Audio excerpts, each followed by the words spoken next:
বন্ধুরা, সারা দিন নানা রকম কাজের মাঝখানে সন্ধেবেলা একটুখানি বেরোনোর মধ্যে খুব আনন্দ আছে, আর সেটা বাড়ির মানুষজনদের সাথে। তাই একটুখানি বেরোচ্ছি, অবশ্যই তোমাদেরকে সাথে নিয়ে চলো কোথায় কোথায় যাচ্ছি তোমাদেরকে দেখাবো। আমার দাঁড়াও, এখান থেকে ভিউটা দেখতে পাবে কিনা জানি না। দেখো, ওই দূরের ভিউটা তোমাদেরকে দেখালাম। আগে আরও ভালো ভিউ দেখা যেত, এখন সামনে বিল্ডিং ওঠার জন্য দেখতে পাবে না, নাহলে খুব সুন্দর একটা ভিউ এখান থেকে দেখা যায়। তা তোমরা সন্ধেটাকে কেমনভাবে কাটালে অবশ্যই কিন্তু বলো। আমি কিন্তু খুব সুন্দর ভাবে কাটালাম সন্ধেটা, অনেক কিছুর মধ্যে দিয়ে। আর এইবার অপেক্ষায় আছি, লিফট আসছে আর আমি নামবো নিচে। এরই মাঝে একটু ট্রেনের আওয়াজ শুনতে পাচ্ছ। বিভিন্ন রকম কাজের মাঝখানে বিকেলের একটু বেরোনোটা খুব আনন্দ। ওই দেখ পেছনে আমার ছেলে, ও এসেছে অফিস থেকে, যার জন্য একটুখানি বেরোনো। এই আর কি, সব কিছুর মাঝখানে গল্প গুজব, অনেক কিছু, অনেক কাজের মাঝখানে একটু সন্ধেবেলা রিল্যাক্সও মানুষের দরকার হয়। ছেলে চুল ঠিক করছে, কিন্তু আমি ভিডিও করছি, দেখো তোমরা বন্ধুরা। আচ্ছা, যাই হোক, এবার বেরোবো, তিনজনই বেরোবো। ওই যে আমার কর্তামশাই, উনিও রয়েছেন সঙ্গে, ছেলে আর আমি তো আছি। এই উঠছি, এবার আমরা লিফটে উঠে গেলাম, লিফটে উঠলাম, এবার নিচে নামবো গ্রাউন্ড ফ্লোরে। আর কি, আবার চলো কোথায় যাচ্ছি, এই কিছুটা সময় কেমন করে কাটালাম অবশ্যই শেয়ার করব তোমাদের সাথে। দেখে কি চিনতে পারছো বন্ধুরা কি লেখাটা?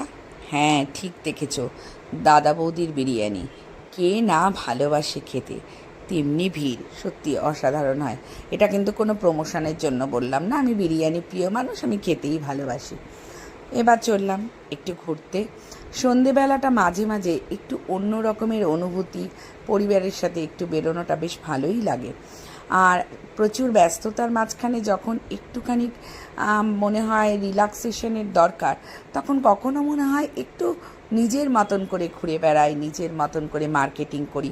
আমি কিন্তু সেটা করতে খুব ভালোবাসি। হ্যাঁ বন্ধুরা, তোমরা যারা যারা আমার এই ভিডিওটা ইউটিউব থেকে দেখবে, আমার ইউটিউবের চ্যানেল মান্তুস creation, please please please subscribe করো। আর যারা ফেসবুকে দেখবে, তারা ফেসবুকের পেজটা কিন্তু ফলো করতে ভুলো না। তোমাদের ভালোবাসা আমাকে এগিয়ে নিয়ে যেতে সাহায্য করবে। ভুল ত্রুটি অবশ্যই বলো, আর আমিও যদি তোমাদেরকে ভালোবাসা দিতে যেতে না পারি, সেটাও কিন্তু বলো। আমিও যাব তোমাদের সমস্ত বাড়িগুলোতে ঘুরে আসবো, তোমরা কে কীরকমভাবে ভিডিও করছো দেখব। চলো, ঘুরতে ঘুরতে একটা নতুন জায়গায় তোমাদেরকে নিয়ে যাচ্ছি। কেমন লাগলো অবশেষে কিন্তু জানিও। তোমাদের ছুটির দিনগুলো কেমন করে কাটে, কোথায় যাও, কে কোথায় থাকো, সেগুলো কিন্তু একটু শেয়ার করো। বেশ ভালো লাগে জানো তো এগুলো শুনতে। দেখো, রাস্তাটা ফাঁকা, কি সুন্দর লাগছে, কি অসাধারণ রাস্তাটা। একটু অন্যরকম যাত্রাপথ ছিল।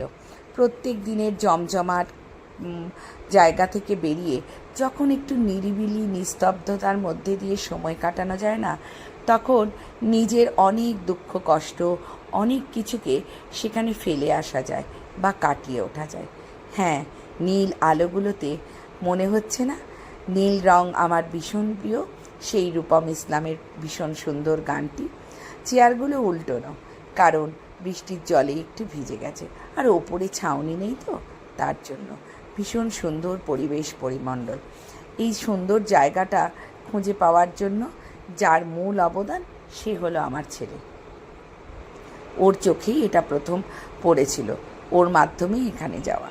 হ্যাঁ, তার মাঝখানে আমিও কম যাই না, খাওয়া দাওয়া তো করলাম, একটুখানি রিল বানাবো না তা কি হয়? চলো, কেমন লাগলো জানিও। টাটা।